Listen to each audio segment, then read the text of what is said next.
Untuk yang akan datang itu tes PPG itulah tes P3K. Jadi untuk saat ini masih akan tes P3K. Tetapi kami memberikan afirmasi 100% bagi sertifikat pendidiknya dan biasanya sudah diketahui tempat di mana yang bersangkutan akan ditempatkan, tetapi tetap mengikuti mekanisme tes. Untuk yang akan datang itu tes PPG itulah tes P3K. Jadi untuk tahun 2025 itu sudah terintegrasi. Jadi seleksi guru baru itu adalah seleksi masuk PPG. PPG selama 1 tahun adalah latsar bagi ASN. Kita sudah diskusi dengan LAN. Kemudian masa percobaan semua PNS itu berangkat dari P3K. Jadi kayak jalur karir. Jadi dia bisa jadi PNS setelah P3K. Dan nanti tesnya itu berbeda. Jadi ke depan itu P3K ini setiap PNS dimulai dari P3K. Jadi P3K ini punya ruang atau kesempatan untuk menjadi PNS. Kurang lebih itu. Terima kasih sekali Bu Dirjen.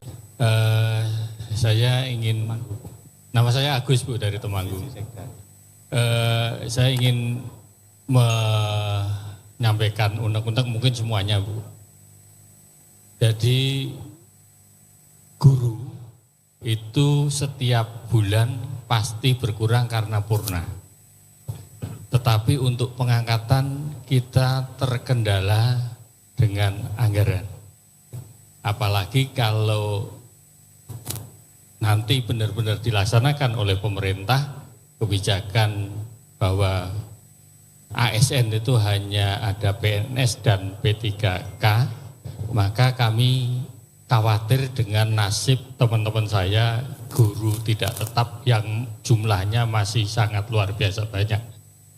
Nah ini penyelesaian di Pemda tidak akan mampu Ibu. Jadi kami berharap ada kebijakan lanjutan terkait dengan teman-teman kami yang statusnya masih GTT. Kami mohon untuk betul-betul dipikirkan karena jumlahnya saya yakin masih sangat-sangat banyak sekali. Terima kasih Prof. Terima kasih. Monggo langsung Ibu. Baik, terima kasih Pak Kadis. Jadi kalau ya tepuk tangan ini namanya Kadisnya harusnya begitu semua ya, memikirkan guru-guru. Jadi terima kasih Pak. Jadi kalau di jumlah, di angka gitu ya, saat ini jumlah guru honor, jadi yang disebut dengan honor itu sebenarnya yang disebut non ASN itu adalah di sekolah negeri gitu ya. Kalau di sekolah swasta namanya GTY, beliau-beliau ini sudah terikat kontrak dengan yayasan atau guru tetap yayasan. Sedangkan guru non ASN itu yang belum punya kontrak dengan siapapun, mereka masih ada di satuan-satuan pendidikan di sekolah negeri. Nah kalau ASN, kalau P3K itu guru kontrak dengan Pemda gitu ya. Jadi sebenarnya itu sama, karena sekarang ini lagi rame nih Pak, guru swasta kok nggak bisa ikut ASN P3K gitu. Beliau-beliau ini kan sekarang terikat kontrak. Pada saat itu, pada saat diterima di sekolah itu ada perjanjian-perjanjian yang dilakukan dua belah pihak begitu. Terkait dengan pertanyaan tadi, jadi saat ini tuh sebenarnya skema untuk pengisian guru yang pensiun itu sudah ada. Jadi kami itu bekerja melalui dari regulasi dan dari lapangan. Dari regulasinya itu kita sedang menggodok tentang RPP peraturan pemerintah tentang penyelenggaraan pendidikan, di mana di situ juga mengatur pembagian peran antara pemerintah pusat dan daerah terkait dengan tata kelola guru. Misalnya pembagian peran pusat, kita belajar dari seleksi ASN P3K yang sudah kita lakukan sejak tahun 2021 hingga 2024 ini, itu kita seperti mengulang kesalahan-kesalahan yang sama gitu. Misalnya pemerintah Kemendikbud menghitung kebutuhan 419.000, tetapi pemerintah daerah dengan berbagai pertimbangan, umumnya kapasitas anggaran, dia hanya mengusulkan sedikit. Tahun ini tidak ada, hanya sekitar 40% gitu ya.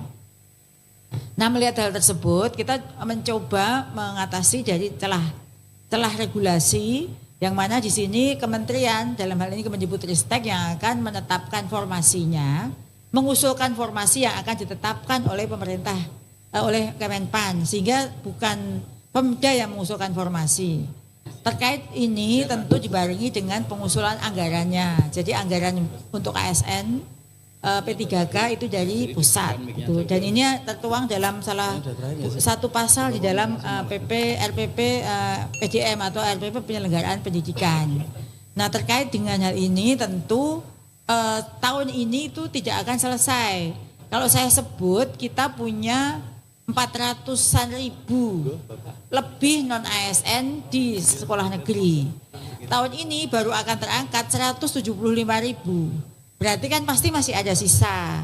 Kalau di dalam Kepmen tentang seleksi ASN P3K JF guru, mereka yang tidak diangkat di sini akan menjadi paruh waktu gitu ya. Tapi paruh waktunya itu belum ada juknisnya.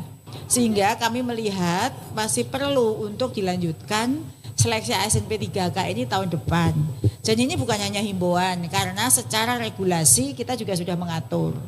Nah, terkait dengan guru yang tadi masuk Pak, memang tidak lagi boleh merekrut guru non ASN atau honor yang tidak memenuhi kualifikasi dan kompetensi. Saat ini kita sedang menyelesaikan 1,6 juta guru di dalam satuan pendidikan yang belum certified, sedang kita sertifikasi dalam 2 tahun. Tahun ini 600 ribu, tahun depan 700 ribu, sisanya belum S1, kita selesaikan S1. Sehingga kita akan mencoba lembaran baru dengan semua guru baru adalah ASN guru sertifikasi. Dan itu seleksinya sudah terintegrasi dengan seleksi PPG Pak. Jadi kita sudah punya skema untuk pengisian guru-guru baru yang menggantikan guru pensiun dengan PPG prajabatan dan penataan dan redistribusi guru-guru non ASN yang sekarang ada di sekolah-sekolah negeri. Dan ini tahun ini pasti belum selesai.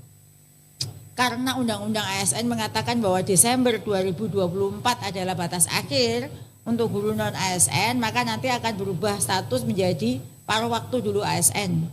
Baru nanti tahun depan kita akan melakukan rekrut melalui ASN P3K semuanya. Demikian Pak, terima kasih. Baik. Mas Menteri, sejak tahun 2020 beliau sudah menyuarakan 1 juta guru P3K. Dan sampai saat ini mulai 2021 hingga 2023 itu sudah 775 ribu guru honor menjadi P3K termasuk mereka yang ada di sini. Ya, tepuk tangan. Dan tahun ini akan bertambah lagi 175 ribu. Jadi kalau di jumlah itu sekitar 960 ribu. Tahun ini guru honor menjadi P3K. Dan itu belum pernah terjadi dalam sejarah kita. Dalam 3 tahun itu ada hampir 1 juta guru honor menjadi P3K. Lah, selain 2 hal tersebut banyak sekali yang kita kerjakan. Saat ini siapa peserta piloting PPG? Oh, ya. Yang lain ya. Jadi kita sedang melakukan akselerasi untuk pendidikan profesi guru dengan melakukan berbagai macam penyederhanaan proses sehingga para guru ini tidak perlu datang ke kampus untuk belajar selama 1 semester. Tetapi cukup belajar di platform dan tahun ini kami akan mensertifikasi 600 ribu guru. Siap. Jadi 589 guru. Bagi yang belum terpanggil memenuhi syarat piloting 1 maupun 2, maka nanti kita akan panggilnya di akhir September atau awal Oktober, itu jumlah totalnya 589 ribu. Jadi kepala dinas juga nggak usah takut, khawatir untuk bayar tunjangannya. Karena kami sudah siapkan tunjangannya untuk tahun depan, jadi kami sudah mengajukan kenaikan dan disetujui dari tunjangan guru PNS ASN daerah itu dari 56 triliun ke 70 triliun.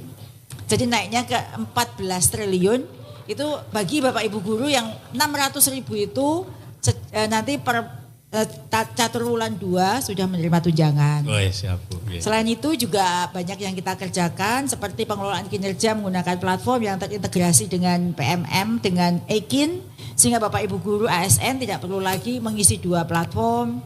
Kemudian kenaikan jabatan sekarang lebih sederhana lagi, cukup uji kompetensi dari rumah karena menggunakan daring, tidak perlu lagi numpuk-numpuk berkas. Kemudian ada juga pelatihan kompetensi bagi guru PJOK, guru seni budaya, guru olahraga, ada juga guru inklusi dan juga penanganan PKG bahasa Inggris dan juga ada juga penyediaan peningkatan kompetensi guru PAUD untuk mengatasi stunting. Kurang lebih itu banyak Pak Janmadi. Terima kasih. Matur sekali Bu Dijen, beberapa informasi yang cukup membanggakan terutama terkait dengan tunjangan profesi guru yang telah disiapkan di tahun depan oleh Ibu Dirjen atas nama Kementerian Pendidikan dan Kebudayaan.